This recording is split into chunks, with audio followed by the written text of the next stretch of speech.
Hello, this is Jeff with Truck and Trailer. We have something special for you today. You know, we're commercial truck guys, not car guys, but I ran across something I gotta show you.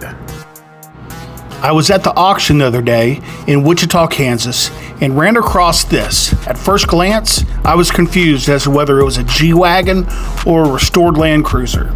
But it's a 2024 Ineos Grenadier Fieldmaster 1924.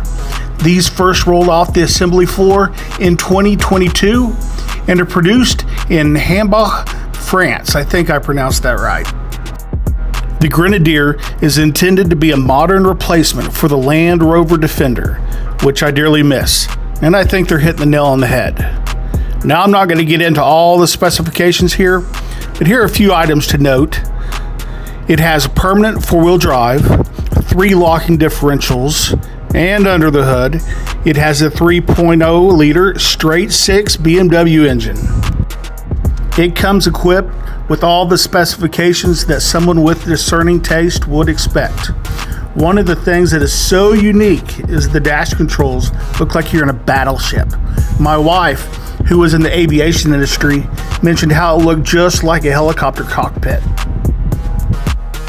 I didn't get a chance to put this on the road, or better yet, off-road, but one thing I did find pulling it forward and backwards is you can't move the vehicle without your seatbelt on.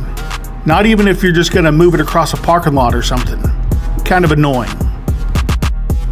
You can go on their website and build your own vehicle out, but other than 2 different colors, almost everything is standard. The only other option is to get an ashtray for $70.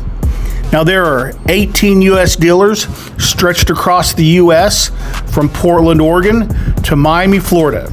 And if you're wondering, starting price and basically the ending price, not including delivery, taxes, and whatnot, is $86,950. Thanks for watching and enjoy.